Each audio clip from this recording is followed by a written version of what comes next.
In this video, I will be discussing the foreign asset and liability position of financial institutions and how we measure risk associated with this asset and liability position. And financial institutions' foreign exchange exposure results from any mismatch between its foreign financial assets and foreign financial liability position. So as we discussed in the previous video, that a financial institution is long a foreign currency if its assets in that currency exceeds its liability, while it is short a foreign currency if its liability in that currency exceeds its assets. The globalization of financial markets has created an enormous range of possibilities for raising funds in currencies other than the home currency. This is important for financial institutions that wish not only to diversify their source and use of fund, but also exploit imperfections in foreign banking markets that create opportunities for higher returns on assets and lower funding costs.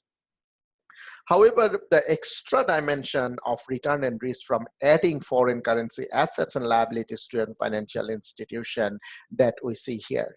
Like domestic asset and liabilities, profits or returns result from the difference between the contractual income from a security and the cost paid on it. With the foreign assets and liability, however, profits and returns are also affected by the change in foreign exchange rates. That is the additional dimension or additional risk added towards the foreign currency assets and liability portfolio. In principle, the financial institution manager can better control the scale of its foreign exchange exposure in two major ways: the on-balance sheet hedging and off-balance sheet hedging. On the off-balance sheet hedging involves the making changes in the on-balance sheet assets and liabilities to protect financial institution profits from foreign exchange risk. Off-balance sheet hedging, on the other hand, involves no on-balance sheet changes, but rather involves taking a position in forward or other derivative securities to hedge foreign exchange risk.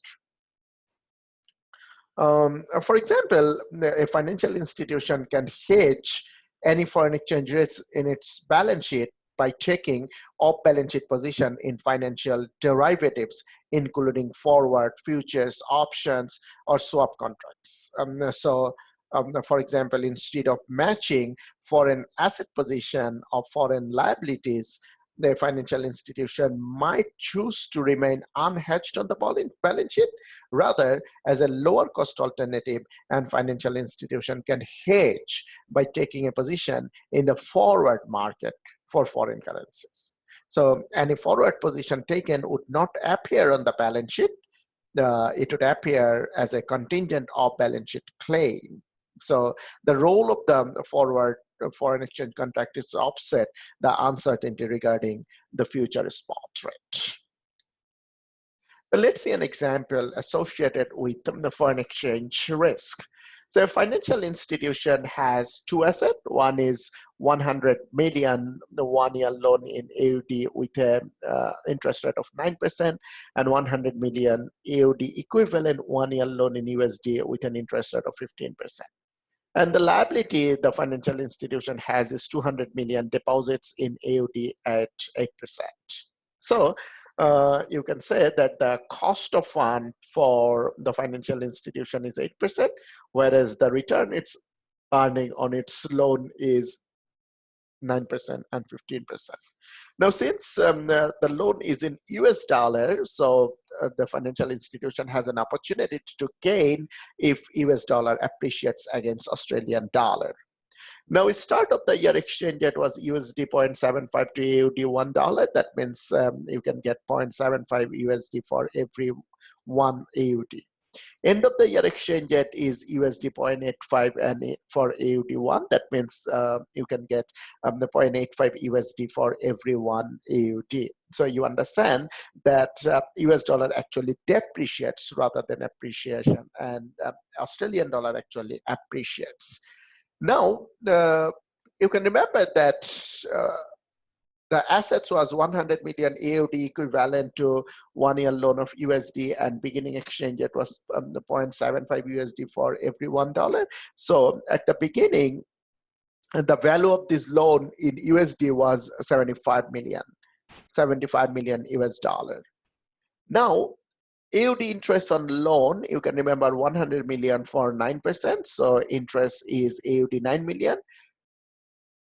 USD value of this loan is 75 million. So 75 million and interest rate is 15%. It means that from this loan at the end of the year, you will get 86.25 million US dollar. However, that has to be converted back to Australian dollar. So if this 86.25 US dollar is converted back to Australian dollar, by the end of year exchange rate, you will get 101.47 Australian dollar. But you can remember that Australian equivalent value of this loan was 100 million at the beginning. So 101.47 million at the end and 100 million at the beginning. So the Australian dollar return in terms of Australian dollar is 1.47. So you can see, although the interest rate was 15% in US dollar, but when it is converted back to Australian dollar, since Australian dollar appreciated, the return in terms of Australian dollar is only 1.47%. And you can remember funding cost was 8%. So it's essentially a loss. So you can see that although the interest rate in the US dollar was 15%, which is way higher than the funding cost.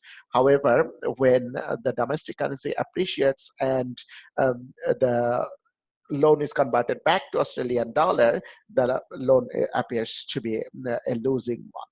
Okay, so this is the risk of the foreign exchange asset and liability imposes to financial institutions. So that's the end of our discussion on this chapter. Thank you very much.